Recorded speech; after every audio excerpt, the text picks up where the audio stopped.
Ahead on America This Week. Bernie voted 5 times against the Brady bill and wanted a waiting period. No, let me finish. I have cast thousands of votes, including bad votes. That was a bad vote. Democratic presidential candidates battled it out in South Carolina as GOP lawmakers there encourage Republican voters to cast ballots for Bernie Sanders. Plus, there were 50-plus people that were in the Republican senatorial caucus that took an oath to the Constitution, and that they were going to abide by that oath. They decided not to do that. Former White House Communications Director Anthony Scaramucci talks about President Trump's future and his own past predictions about the president's re-election. Boris Johnson's one big mistake is to allow Huawei into our new 5G network. The Chinese telecom that may be spying on the world. Well, that's run by the Chinese Communist Party. I mean, there's no maybe about it. Leader of the Brexit Party, Nigel Farage, discusses how that decision by Britain is impacting relations with the U.S. That and so much more. My name's Joe Biden. I'm a Democratic candidate for the United States Senate. Right now on America This Week.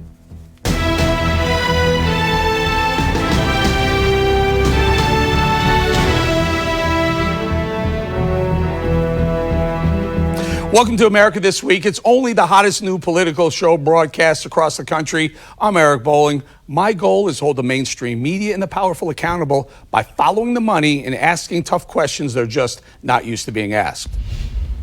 The subject of the memo tonight is liberalism. You know, it's easy to toss out pie-in-the-sky ideas. Free healthcare, free college, free housing, free. But really, nothing is free.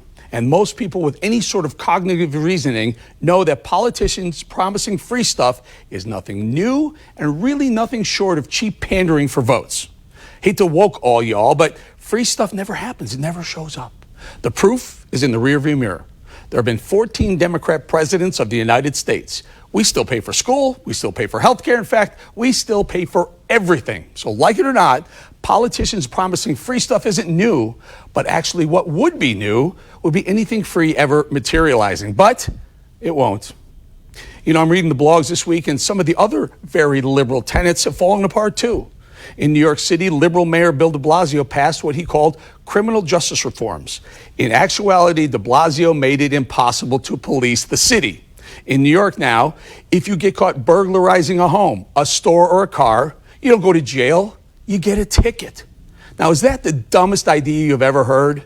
Anyway, numbers just out show a spike in crime, 16.9% jump in those crimes alone. Would you expect the honor system for criminals would work? Also this week, this happened.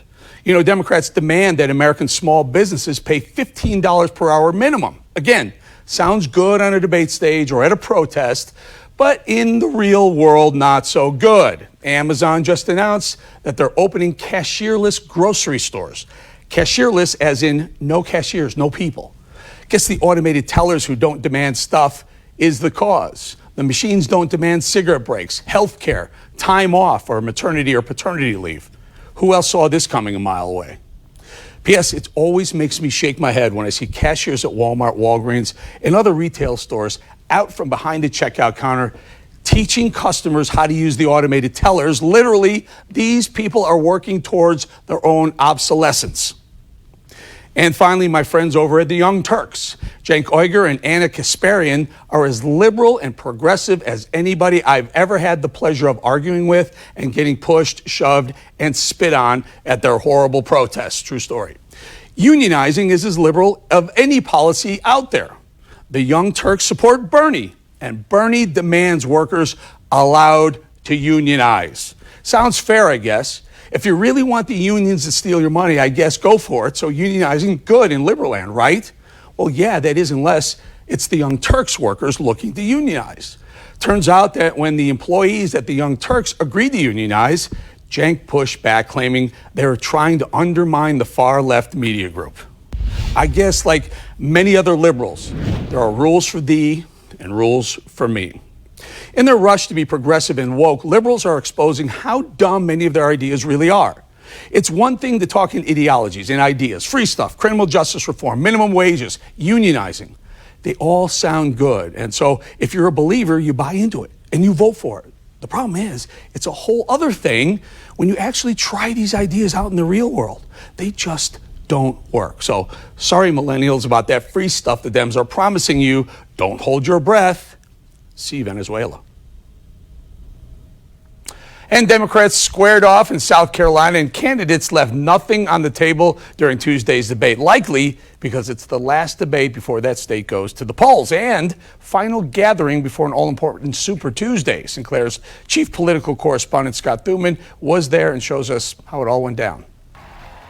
With so much on the line, the Southern hospitality Charleston is known for didn't last long.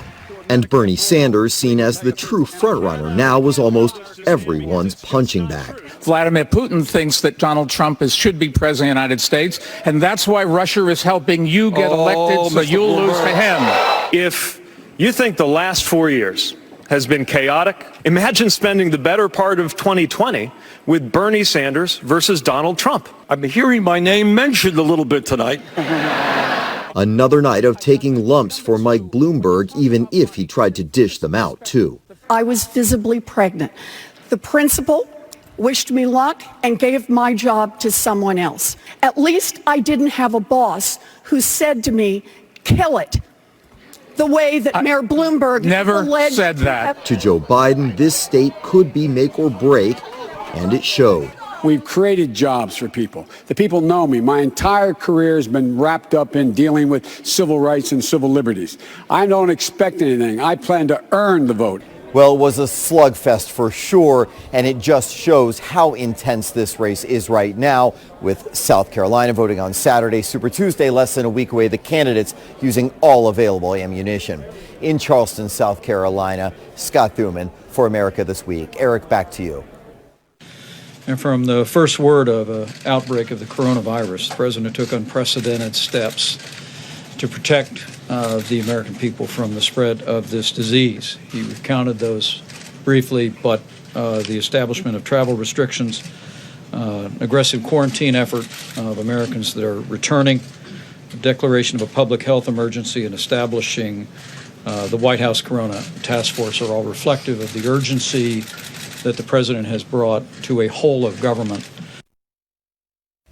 Well, that was Vice President Mike Pence, who President Trump announced is now overseeing the U.S. response to the coronavirus. Fears over the virus sent the stock market crashing this week. Joining me now is national security and foreign policy analyst Ari Aramesh. Ari, thank you for joining us. How's Trump handling the coronavirus and the media fallout from the way he's handling it? Okay, so again, the president is taking some good action, but his rhetoric is causing problems. So it's one thing to allocate $2.5 billion. The CDC and the NIH, put them in the front lines, let them do what they're good at doing, they're best at doing.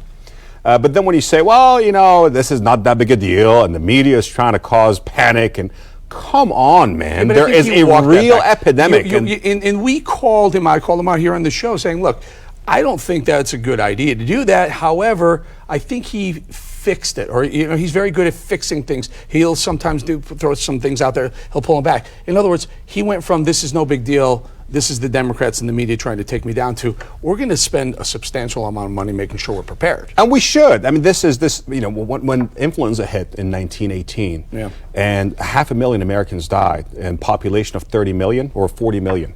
Not exactly sure what the population was, but that was a huge pandemic. Didn't see Democrat or Republican, did not see Wilsonians or those who were trying to get a Republican elected. Okay, the point being? The point being, you got to spend the money and save these lives. A and B. Yeah, we now you have a $4 trillion budget. For guys like if you, Trump were smart, he'd go, you know what? $8 billion, let's make it $18 billion. Why not? Of course. Yeah. And guess what happens? Well, it's nothing he did that's going to cause any sort of economic downturn. But Eric, it's the rhetoric. You can't it's tag a chaotic Trump, rhetoric. You can't tag Trump with coronavirus. You just can't blame No, this he on didn't him. create the coronavirus, and but the outbreak, much of it is blamed. The economy's getting hit under Trump. because this is There unforeseeable. are, and again, the same way you can't say economy is doing so great because the man doesn't know what he's doing. And guess what? He's taking advantage of the crumbs that was left by the Obama administration. So that's one thing about the economy. Crumbs. Well, big crumbs. A lot of I'll crumbs. go with you. I'll go with your original and he's statement. picking up the You said crumbs. crumbs. But you and the Republicans wanted the chaotic president. You got one. There you go. You got chaos. And when a national emergency I don't hits, know, Ari. I this think is when chaos. the guy took over, I think President Obama had just called ISIS the JV team right before there were a bunch of Americans beheaded overseas. British people being beheaded as well. We were fearful. We were worried about high schools having cells. We were worried about high schools becoming terrorist cells when he took over. I don't hear that anymore at all. New Jersey had several high schools they thought were terrorist cells. They were concerned about that. Look it up. Google it, America. I'm not making this stuff up. Just Google it. There was one in Minnesota. There was several in New Jersey that there were kids. Look, regardless, we're a safer country now under President Trump. We're a more prosperous country under President Trump. Thank you, President Obama. How do you he laid the for that? foundation for that. Much of the effort to actually take out ISIS was put in place because called them the President JV Obama. team. Well, he Ari. called exactly, and your He president called thinks them Corona is the not a big J. deal. That means don't worry but about the them. difference is, you got a president now in office that lives and thrives off of chaos, and good luck with that. And it's working. So you like chaos? I do. So you You like chaos? You know what it does? I thought you were a You know what it business does? guy. I am. I'm a business So guy. chaos is good at business. It keeps the competitors on their heels. Chaos They don't know does. where So to go. stability is a Yes. bad thing in business. You You, can be Eric Bolling, stable I and love this. chaotic. You can Chaos be- is good for business. You can be chaotic and stable at the same time. Same time. This is either Ari. a Nobel-winning quote or a terrible quote. Chaos is good for business, Eric Bolling. You said that. I said you can be chaotic and stable. That's what I said. Ari. could be- But all right. we can replay that later if you prefer. Bernie Sanders, very quickly.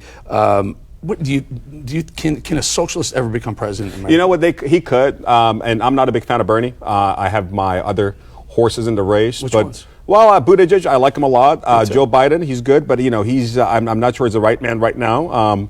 Pete has done a great job. Peter's young. He's a combat veteran. He is coming from a different generation. I just don't think that. Again, he's young, and the same way that the country could be opposed to a socialist or sometimes not vote for a woman. I don't know, a gay man is going to stand a chance. But you know what? I think we've changed. We said the same thing about President Obama when he was running in 2007, saying the country cannot elect a black man. Just prove all this cries of racism and homophobia. I think it's going to go out the window. I think Pete has got a lot of merit. Anti-women is all BS, Ari. There's people in America will elect the most capable. And we did that when we did that when we beat both Romney and McCain. Leave it right there. We Ari Aramesh, everybody. But here's what's going to happen, okay? And I predict this, okay? He will not run in 2020. That's my prediction. I don't think the guy's going to make it. I don't think he's going to be the Republican nominee. All right, Anthony Scaramucci joins us. Mooch, brother, you've been on this show. This is your fourth time. Welcome back. And, we didn't have the other sound bite. I was trying to find it, but I remember you saying March he was going to drop out. Guess what? This show's airing Sunday, March 1st. Is he dropping out? Trump dropping out of the race? Look, I mean, I got one major thing wrong, and unlike Trump, I'm willing to admit when I'm wrong. I thought for sure there were 50-plus people that were in the Republican senatorial caucus that took an oath to the Constitution and that they were going to abide by that oath. They decided not to do that. So, but everything I said happened exactly how I said it was going to happen. I thought for sure he'd be out of the race by March.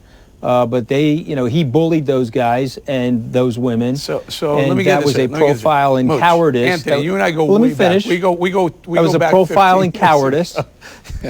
You're basically go ahead. saying you were predicting he would drop out now because he would have been convicted and impeached by now.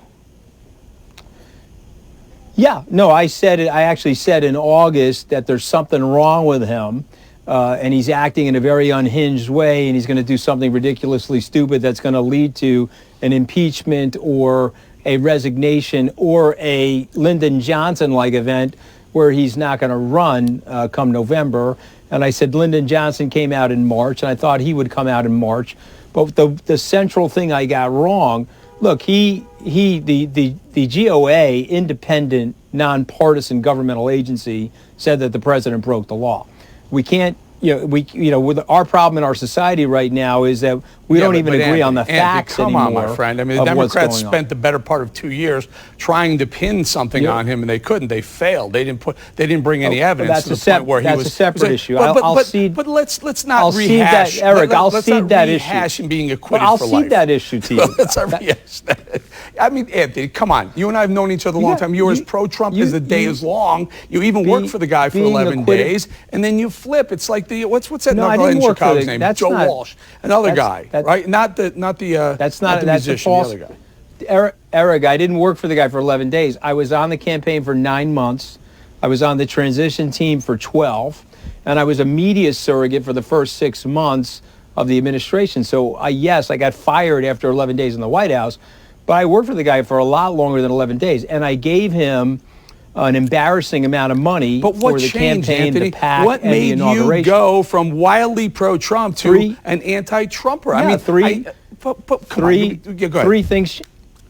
Okay, three things changed. Thing number one, when he started going full-on racist with the 4 congresswomen, I'm not going to disavow my personal history as an Italian-American. So I said on Bill Maher, I really wish he wouldn't say that.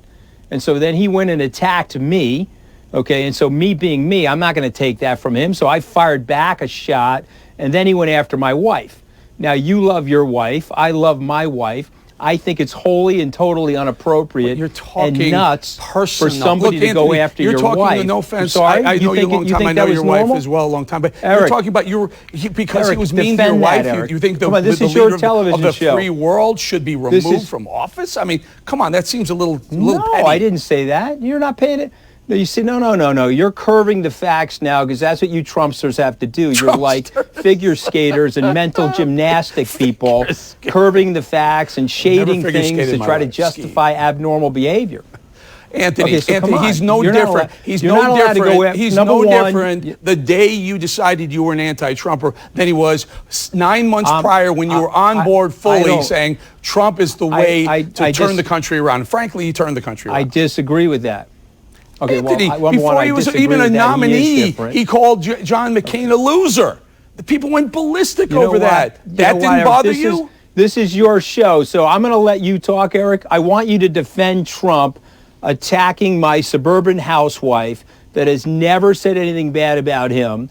He's got a gender gap now at 23.5%. No Republican has ever won the presidency with a gender gap that wide. But now he's gone after my suburban housewife, Anthony, who has never said anything bad about him publicly. So go ahead, defend him. Go ahead, tell me how clearly, I would sense. never condone any politician or anyone for that matter going so after a wife or a child, Anthony. I think you know I would never condone that. However, I think he's been a great president. I predicted he would be a great president. You disagree with the guy. He's going to go after your wife. Look at it this way. If he said something nasty about on my March wife. 2nd, he's going to go after your wife, Eric. Nasty about my wife. That's my birthday. If he did that, I would still think he's a great president. I think he was a jerk for doing it. But guess what? He still is the best president, and he's better, Anthony, than any of the Democrats. There's something about his cognitive mechanisms.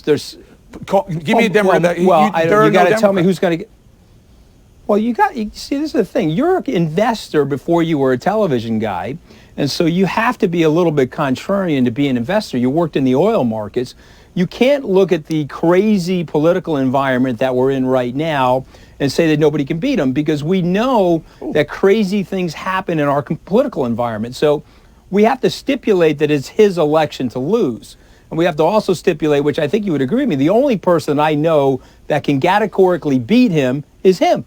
Donald Trump can beat Donald Trump. I'll give you that. Okay, and that's the person that can beat him. You're 100% right. Okay, because there certainly isn't a Democrat that's going to be able to beat him. He's going to have to shoot himself in the foot. He can step on his message. Pretty badly. He can alienate more people like he can alienate more people like me. Well, Anthony, I mean, come on. I mean, you have to alienate you because he said something nasty about your wife. I mean, he's not going to do that. He's not. It wasn't just that. People it wasn't just that. Can I do this? I want to get to this one topic. To be the president of the United States. President Trump cannot be a racist and be the president of everybody. Okay. I don't claim that he's a racist. I mean, that's full-on racism. Go look at the tweets. That is a racist nativist trope that has been used on immigrants in the United States, including the Italian Americans, for 150 years. I'm Italian American as you are. Nativism I'm half. and I don't know how much racism. you are, but I'm half, and I'm not offended by someone I'm calling me Guinea or 100% according to Ancestry. Get over it. The guy's a good president. Let me do this, Anthony. Let me do this. I only have a minute. I have a minute. If he attacked your wife, you would be mad at him. I would be mad at him, but I'd still vote for him. President Trump has said that the media is making more out of the coronavirus. We got a TV show that's like designed around supporting him, though, too. Well, what's that? Listen, we're broadcast got across nothing the to do country, with the my friend. coronavirus. There are just as many Democrats watching the show right now as Republicans. Unlike cable they news. hate watching you. They hate watching you the way Trump hate watches CNN. Of course. There's Democrats watching. Just give me this. I'm laying this up for you on a silver platter. What was the thing about the coronavirus? Coronavirus. President Trump, I think erroneously, I think he made a mistake here. Blamed the media for blowing the coronavirus out of proportion, trying to take him down. Anthony, there's a softball. I'll lay it right over the middle of the plate for you. And my outfielders are out smoking weed in the outfield. Go ahead, go for it. All right. Well, I'm actually going to be contrarian on that. I don't think he's done anything wrong as it relates to the coronavirus. I think it's unnecessary to be tweeting and railing on MSNBC and this other stuff. I think that's ridiculous. But I think that at the end of the day, this is not the president's issue. This is a Chinese issue. And by and large, we've done a pretty good job in the United States of educating and containing the illness. So, but yes, I think he should lay off some of those tweets. And by the way, if he laid off the tweets and he was a cheerleader for the economy and he acted like Donald Trump of 2010 and 11, he would be winning this election by 70%. But because he can't control himself and he acts like the obnoxious person that he is, he's got a shot to lose the election. Right. Anthony, next time you're in town, you and I will have some pasta and gravy. Am I allowed in studio, or are you going to throw stuff at me when I'm in studio? You're always allowed in studio. I'm allowed in studio. Okay, good. I got to come down and see you. Always good talking to you, pal. All right. Love you. Love you, Eric. I want you to run for president, okay? You won't tweet at my wife. No, thank you. I like this job, Anthony. Joining us now, Nigel Farage, leader of the Brexit Party and former member of the European Parliament, and also, point out, good friend of mine as well. Nigel, welcome to the show. Thank you. Show. We're going to be across America on the show from coast to coast, border to border. Tell us why Americans right now should be concerned with what happened with Brexit, should be happy about what you did with Brexit. Oh, look, Brexit is the first big win against globalism. What is globalism? It's the attempt to devalue the nation state, to take away democracy from the hands of ordinary people, and to give it to organisations like the European Union, the United Nations. Can I just push back on one thing? The first or the second big win against globalism? Well, we thought we'd won back in 2016. Well, I'm talking about Trump. Well, hang on. Okay. We started it, right? Now, I'm going to claim this. I know we nearly always follow America, but in 2016, we started it in June, okay, with the vote to leave. Then Trump gets elected in November. Fantastic. And here we are, nearly 4 years on. We finally, despite years of the establishment trying to stop it, we've got Brexit done. We're out, we've left, and as you introduced me, I lost my job on the 31st of January. I'm unemployed. It's great. But you're seen as the leader of Brexit, and you're beloved across not only England, but also around the world for people who are against globalism. Well, I've fought this battle in the UK. I've also, as you know, come to America many, many times, and I'm a huge supporter of Donald Trump and his regime, and I think the omens are very, very good for him in November. But equally, I'm now spreading this message around the rest of Europe too, that normal countries do not give up their democratic rights of self-government, their identity, their flags to foreign bureaucrats. Is it safe to say that by exiting the European Union, Brexit, the similar thing would be what Trump is trying to do by breaking these trade agreements, renegotiating NAFTA, breaking other unilateral, bilateral, trilateral? It's part of the same game, isn't it? It's part of the same game.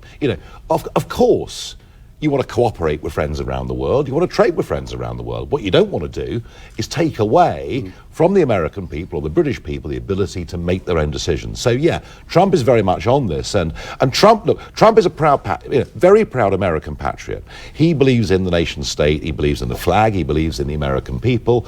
He believes in putting their interests first. It's exactly what I believe in too. And do you know what? It'll be a healthier, more peaceful world when we get back to nation states. Right before we started this, Nigel, you pointed to my cell phone and said, let's talk about that for a minute. I was like, well, why does my audience care about my cell phone? But explain what's going on. This is kind of interesting. Pay attention to this. Two really big things. The first is that Boris Johnson's one big mistake is to allow Huawei into our new 5G the network. Chinese telecom that may be spying on the world. Well, that's run by the Chinese Communist Party. I mean, there's no maybe about it. That's what they do. They've been doing it for decades. And that's a problem because it kind of puts a trade deal between the US and the UK into jeopardy. It kind of threatens some of our intelligence sharing. So I'm concerned about this. But what it's done for me, it's opened up a big investigation into the whole telecoms industry. And what Americans don't realize is they are paying 50% more for their monthly cell phone bills than we are in the United Kingdom, and many other countries in Europe are much, much lower. It's a racket. It's a Tell us how do they get away with it? Because what's happened is the model is wrong. You know, sometimes a business model can be wrong. You know, the airline industry had to change its model. The telecoms industry, by selling spectrum direct to people who provide your cell phone services, they've all paid too much money. They're all in debt. Is it price fixing? And that's where, well, it's a cartel, basically. Okay. And what we need to, and that's where the Chinese came in. In America, cartels are illegal. Well, I tell you what, I mean, I'm a guest, so I must be slightly careful, but have a good look at this industry. Why are you guys paying 50% too much for your cell phone bills? It's an outrage. The whole model of how we run telecoms needs to change. Speaking of models, Bernie Sanders looks to be the presumptive nominee. We'll find out what happens with the final vote on South Carolina. But he looks to be the presumptive nominee, the man who embraces, he calls it Democrat socialism. Let's just call it what it is. It's communism. It's a form of I think it's wonderful. I'm cheering Bernie Sanders all the way. I think it's wonderful. He's an unashamed fan of Castro and that regime. And of course, there's an echo here, because we had a guy called Jeremy Corbyn, who led the British Labour Party, tried to win the general election, friends with Hezbollah, friends with Hamas, friends with terrorists all over the world, and his own little fanatical base thought Corbyn was fantastic. Middle England thought, no, we're not having this. And if Bernie gets the nomination, he'll have his big fans in Los Angeles and New York. But I'm pretty convinced that flyover states will not buy it. Before I let you go, we only have about half a minute or so. Tell us the U.S.-British relationship right now. What's the state of affairs? Huawei is getting in the way of this because it's an issue of trust. But in general terms, I think we've got an American president who is pro the United Kingdom, a British people. Do they like him? The Brits like Trump? He has had the most negative publicity of anybody in the world. I saw him go to India and he was adored. He was beloved. There was 10 million people, 10 million who applied to get into a stadium of holding 110,000. It's just mind-blowing. Mind-blowing. Do the British people feel the same way? I have been his biggest defender in the United Kingdom against a wall-to-wall media that's been against him. The British public are beginning to admire him. And do you know why? Because he does what he says he'll do. It only took you guys 3 or 4 years to do it. Nigel Farage, thank you very much indeed. All right, ahead on America This Week, our panel debates open primaries. Very, very interesting topic. Why some GOP lawmakers are encouraging Republicans to vote for Bernie Sanders. It's going to get interesting. Stay right here.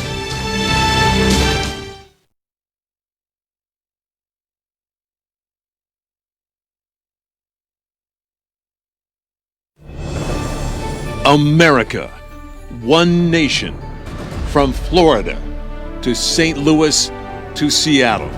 America This Week, America's fastest growing political show, delivers rough and tumble political arguments. On the left, this new embrace of socialism. Sebastian Gorka, 1, 2, 3, 4, 5, 6, House level. The media let Joe Biden get away with his first big lie. They can come after me all they want, but they're going to have to kill me if they want me to stop defending the president. Tough topic debates. Destabilization in the Middle East, more chaos and more terrorism. Unless we get away from all of this hatred, we're going to destroy ourselves. We have to solve the border problems. The wall is a big chunk of what we're talking about. America This Week reveals the topics and issues that pulse throughout America.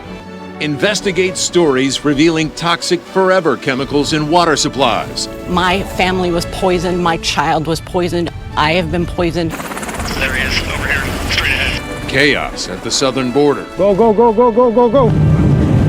Cartels, rape, gangs, and violence. So you guys are both hitmen? America This Week investigates the facts and the falsehoods and relentlessly seeks the truth on your behalf. I'm Eric Bolling. Join me for a fascinating look at America This Week.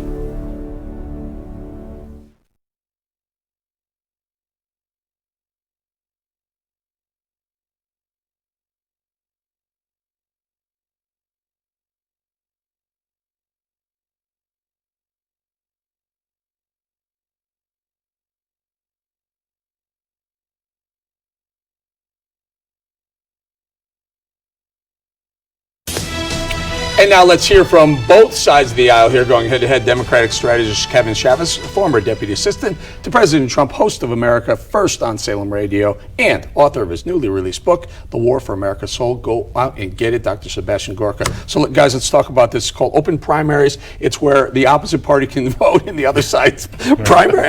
When I saw it, I was just laughing. There's a list. It's not just small. South Carolina is one of those states, but there are 13 or so states that also allow opposite parties to vote. You can vote once, but you can vote in Republicans can vote in Democrats. Sebastian, it's Operation Chaos 2020. That's what it's called. It's actually brilliant. Look, I don't want to quote Joe Biden, but there is a bit of malarkey or shenanigans here with this, and I'm a little conflicted because it's playing a game with the election process. But if I stand back and take emotion out of it, you're right, it's genius. If I want to have the greatest disparity between two candidates in November, I want to have Donald Trump, the man who's made America great again, who's created the most powerful economy the world has ever seen, and I want an unreconstituted communist like Bernie Sanders. So GOP, I doff my hat. Doff your hat.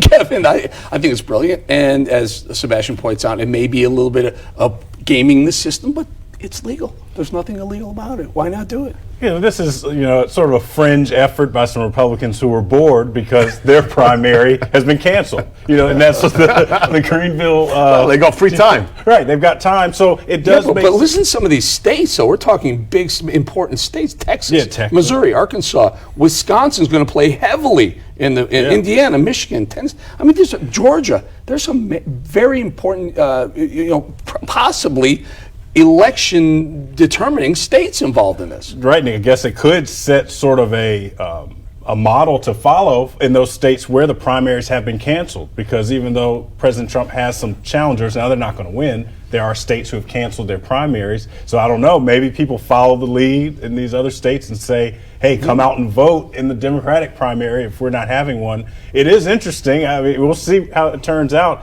I think it's going to be tough for Bernie Sanders, but tough to beat Trump if you're Bernie Sanders, and it's brilliant. But if you've noticed, the White House has been pushing, the campaign has been pushing for a Bernie nominee. No, unequivocally, and also there's the double edge to this sword, or there's actually two positives here.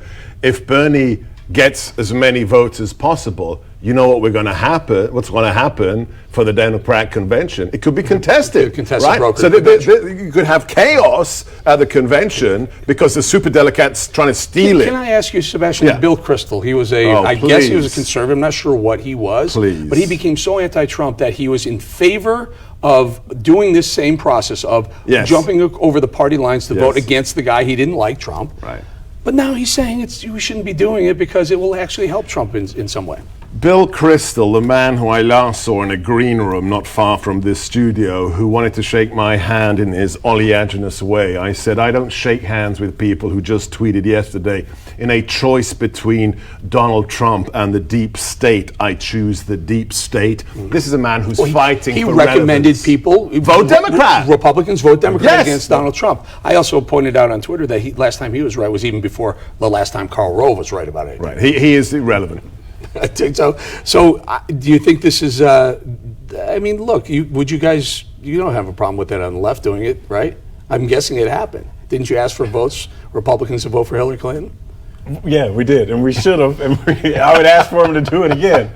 So I really don't have a problem with it. I don't think it'll make too much of a difference. Even the state party hasn't endorsed this movement, Operation Chaos, and I love the name. Very quickly, Sebastian, Operation Chaos upon Chaos. This whole the Democrat primary is chaos. It's a disaster. It's a dumpster fire with clowns added. That's what it is. It's a struggle bus full of clowns. All right, we're going to leave it right there. Thank you very much. Okay, listen to me. You want to start this over? Okay, let's try that. Let's try that. Operation Chaos. I'm not sure this is right. Ahead in Pulse of America. Yeah, we're doing chaos right here. Operation Chaos America this week. Ahead, Pulse of America, prepare for long lines at the airport. What the TSA did that could make going through security a little longer. And living in Shanghai as the deadly coronavirus continues to spread. Hear from an American who lives in China and how he describes being forced to stay inside for weeks feels. And by the way, you guys, you've been Calling America is hearing you. Just call that number. Remember last week and the week before we told you about it? 888-601-0032, toll free. Last week we received over 1,000 rants, and they just keep coming. Listen to this.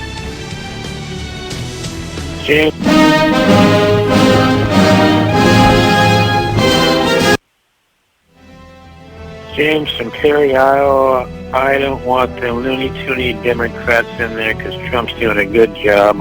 I used to be a Democrat. I'm no longer no stupid Democrat. I'm a Republican.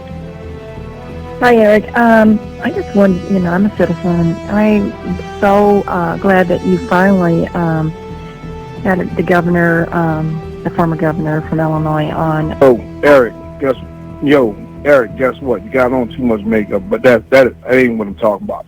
I'm Ron Clark from Baltimore, Maryland. Yo, Donald Trump, I'm cool with you, dog. Well, I promise to tone it down on the makeup. But next week, I'll be in South Carolina with a camera and a microphone to make sure your voice is heard. In case you missed the number, again, it's 888-601-0032. Follow me on Twitter at Eric Bolling. Stay tuned for much more of you.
Let's take the pulse of America. This segment offers something no one else can give you: distinctive coverage from our vast network of Sinclair stations all across the country. Concerns about the coronavirus outbreak grows worldwide as more and more cases continue to be reported. An American from Oregon describes the streets in Shanghai as a zombie apocalypse. He spoke with reporter Allison Mechanic with Sinclair station KATU in Portland about witnessing the impact of the virus.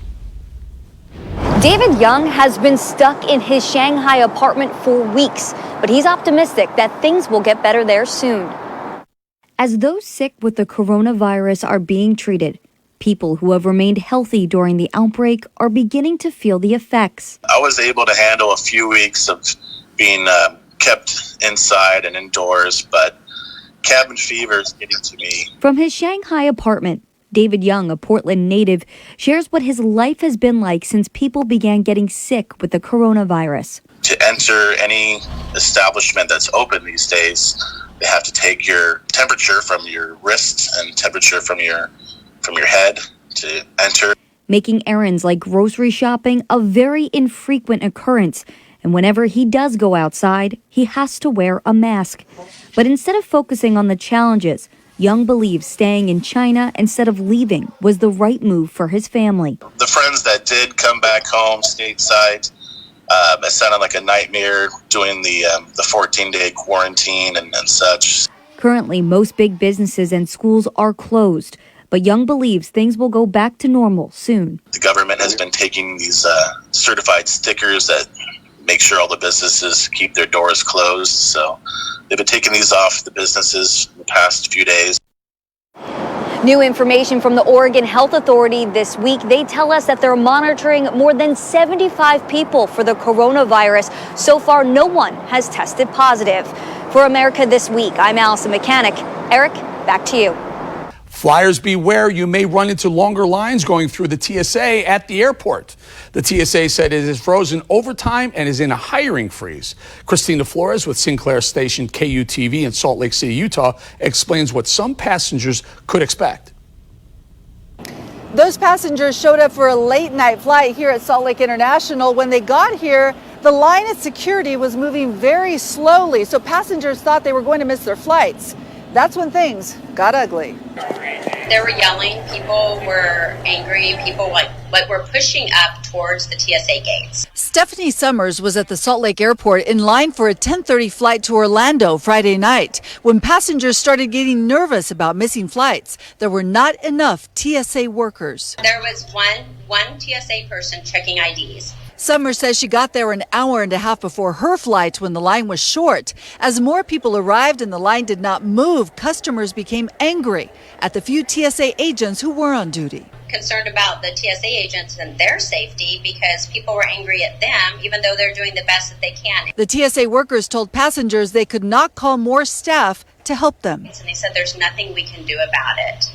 We've had to send people home. We've hit our overtime hours. There's just nothing we can do. I contacted TSA to find out if there is an overtime cap on their workers. They sent us this statement saying, in anticipation of another record-breaking summer travel season nationwide, the TSA is managing resources by prioritizing overtime to the busiest of travel periods. We also asked if there's a hiring freeze. They said TSA will continue to assess applicants for entry into TSA and will conduct 2 extended hiring windows to coincide with the busy summer travel season. Summer says the Friday night incident proves inadequate TSA staffing is a security risk. The TSA agents were trying to get people through quickly. How can they really scan that many bags that fast and that many people standing there? The TSA overtime cap comes at a time when this airport has already seen a record number of passengers. The airport says all they can tell people is to show up at least 2 hours before their flights. For America This Week, I'm Christina Flores. Eric, back to you. Every week we honor first responders who died in the line of duty protecting our great country. Officer David Kellywood of the White Mountain Apache Tribal Police Department was shot and killed earlier this month. He was responding to gunshots near a casino. Officer Kellywood is survived by his wife and children. Lieutenant Shirley Lanning of the Canadian County Sheriff's Office in Oklahoma was killed in a car crash on Valentine's Day.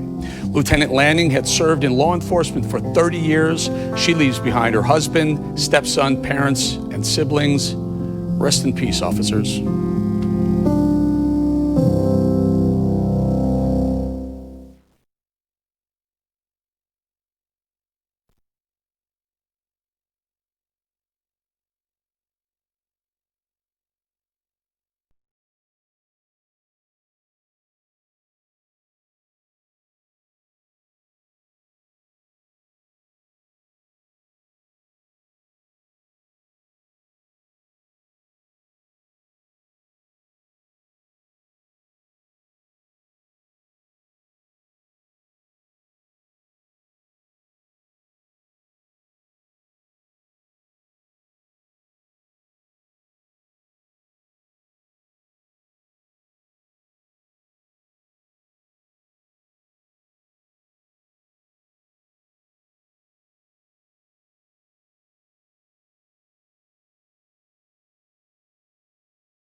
response was when Fidel Castro first came to power, which was when? 59? Does that sound right? 59-60. He formed the Literacy Brigade. You may read that.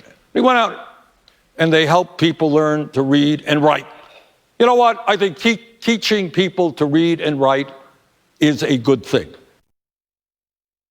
Bernie Sanders appearing to approve of Fidel Castro this week. We're going to go right to the debate. Constitutional attorney Lindsey Cheek and Republican strategist Julio Rivera. Lindsey, I got to start with you being on the left. You know, he really alienated a ton of Cuban Americans. I don't know that he alienated them. I think that his comments were perhaps off the cuff.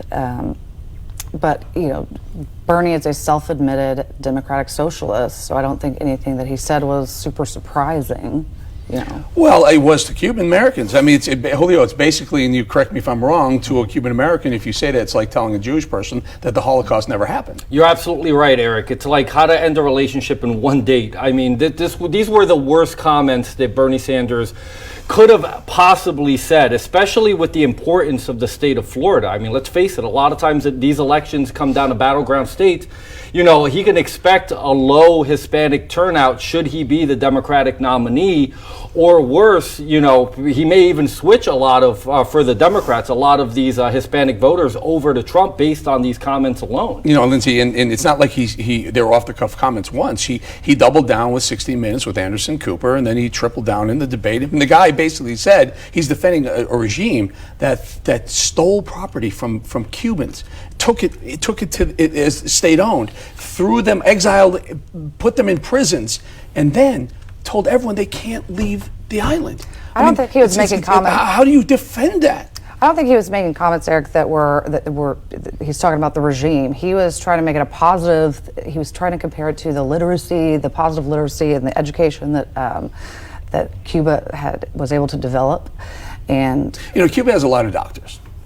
Julio, Cuba has a lot of doctors. The problem is they can't go anywhere. They're literally not allowed to work outside of Cuba. Yep. And if they do, they don't get paid.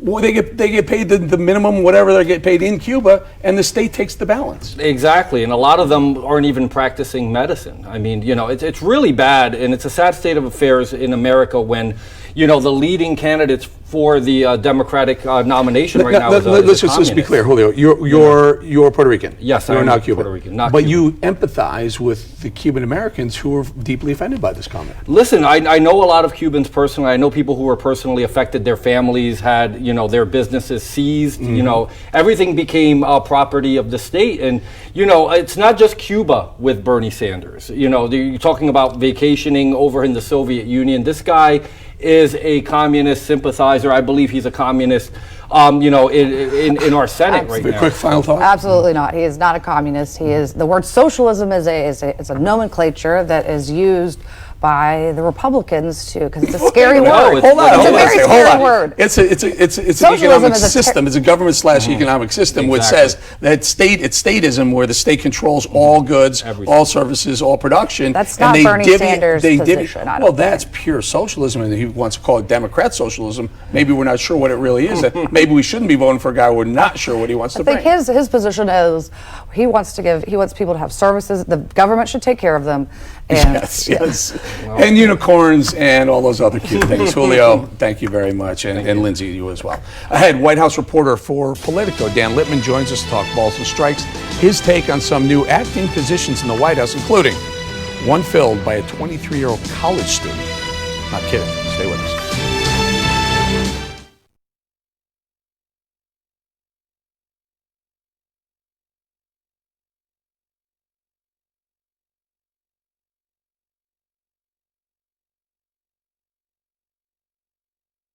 America, one nation, from Florida to St. Louis to Seattle. America This Week, America's fastest growing political show, delivers rough and tumble political arguments. On the left, this new embrace of socialism. The whole thing is ridiculous. Hard-edged opinions. The media let Joe Biden get away with his first big lie. They can come after me all they want, but they're going to have to kill me if they want me to stop defending the president. Tough topic debates. Destabilization in the Middle East, more chaos and more terrorism. Unless we get away from all of this hatred, we're going to destroy ourselves. We have to solve the border problems. The wall is a big chunk of what we're talking about. America This Week reveals the topics and issues that pulse throughout America. Investigate stories revealing toxic forever chemicals in water supplies. My family was poisoned. My child was poisoned. I have been poisoned. There he is, over here, straight ahead. Chaos at the southern border. Go, go, go, go, go, go, go. Cartels, rape, gangs, and violence. So you guys are both hitmen? America This Week investigates the facts and the falsehoods and relentlessly seeks the truth on your behalf. I'm Eric Bolling. Join me for a fascinating look at America This Week.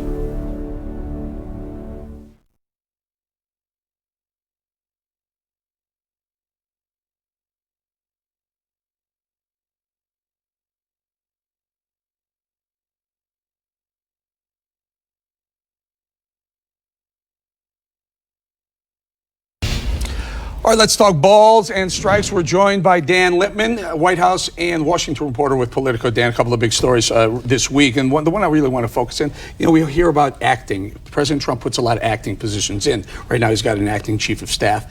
He put Rick Grinnell in as his acting DNI. It's getting a lot of blowback. Tell us what you hear. Yeah, a lot of people see him as unqualified for the position.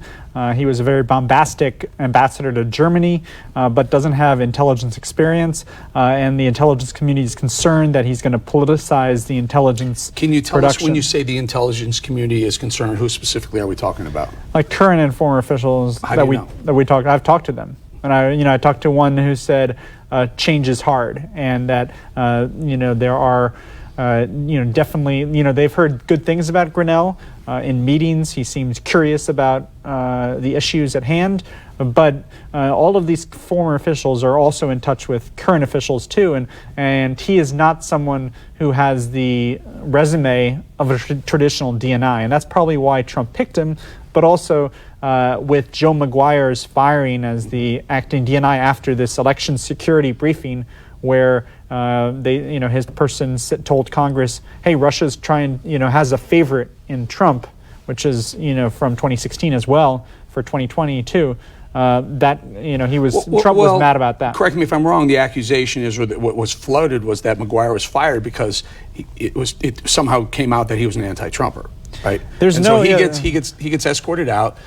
Trump puts in someone he trusts, Rick Grinnell, and granted no foreign policy experience because he was an ambassador to Germany, but he has no military foreign policy experience, right?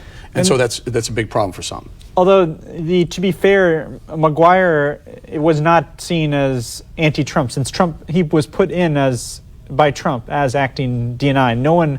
Trump was not forced to pick Maguire, and Robert O'Brien said that. You remember when Trump came in, Trump was forced to put people in who weren't necessarily pro-Trump people. Yeah. There were a lot of establishment Republicans he was putting in the seats because he needed an R in there, not a D. Yeah. And frankly, some of those R's were worse for him than some of the D's may have been. Like Mnuchin and Ivanka and Jared, they've all seem to have acquitted themselves the best they could.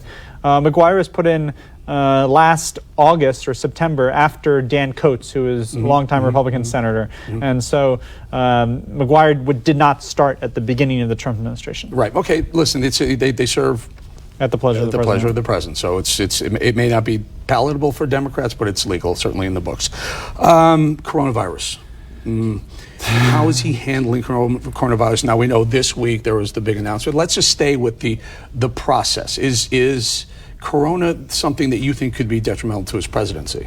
I think he is worried about the impact on the stock market, and we've already seen sharp downturns in the Dow Jones Industrial Average. But his people are working very hard to try to get this under control. But there's a big fight in Congress because the Trump administration has only asked for $2.5 billion, while Democrats want $8.5 billion. And so we can't hang this on Trump, though, right? I mean, it's a pandemic that started in China and slowly making its way around the world. How can you pin this on the president? Yeah, no one is blaming the coronavirus on Trump, but also public health experts always talk about the importance of leadership from political leaders, and in either saying we should be very concerned. So how he handles it? He is saying the spread of the virus. He says it's fully under control, but then you have his CDC leaders and Anthony Fauci from the National Institutes of Health say, hey, this could be a big deal. And so maybe while it's controlled now, we better get prepared. We better kind of batten down the hatches. One final thought. I tweeted this week, and I honestly believe this. Is there whispers among the Democrats in Washington corridors, which you are very in tune to, about Joe Biden? Is he losing a step? I mean, I actually said there may be some sort of early onset dementia going on, but the man cannot figure out sometimes where he is. Numbers are just baffling him lately. Yeah, I think there are concerns about his age. Most Democrats don't want to talk about medical issues that he's had. You have Bernie Sanders, who had a heart attack last year and hasn't fully released his medical records. And so this is a big concern that if maybe Biden had run 4 years ago, then he would have been more of a electable candidate and more. I don't disagree with you one bit. It's really kind of sad to see it sometimes. If you like politics, go to Politico. If you want one of the best, Dan Littman. Thank you, Dan. Thanks. Thanks for being here. Of course. And before we go, here's something that caught the attention of America and maybe the president this week. I tweeted that while I'm 100% for President Trump, if I had to live in America with one of the Democratic candidates as president, I'd go with Mayor Pete Buttigieg. The president agreed, tweeting me back saying, quote, he could live with that. Well, that apparently didn't sit well with the mayor. Here's his response. Quote, what none of us can live with is 4 more years of blah, blah, blah, blah, blah. Now, Mayor Pete, it's a pretty big honor that the current president, sitting president, said that he would be okay with you doing his job. Come on, Pete. You're not beating Trump, so lighten up. Enjoy the ride while it lasts. And finally, a reporter at our Sinclair station, WLOS in Asheville, North Carolina, put on quite a show during a Facebook Live recently. Justin Hinton's video has now gone viral. Following his entertaining snow report, clearly unaware he hit a filter generator, he was telling viewers all about the winter weather while looking like a spaceman, an Olympian, a wizard, and more. Later, he said he had no idea what was happening until after the fact, but clearly, everyone got a good chuckle out of it all. And that's a wrap from the DC Swamp. I'm Eric Bolling. See you next week. Bye.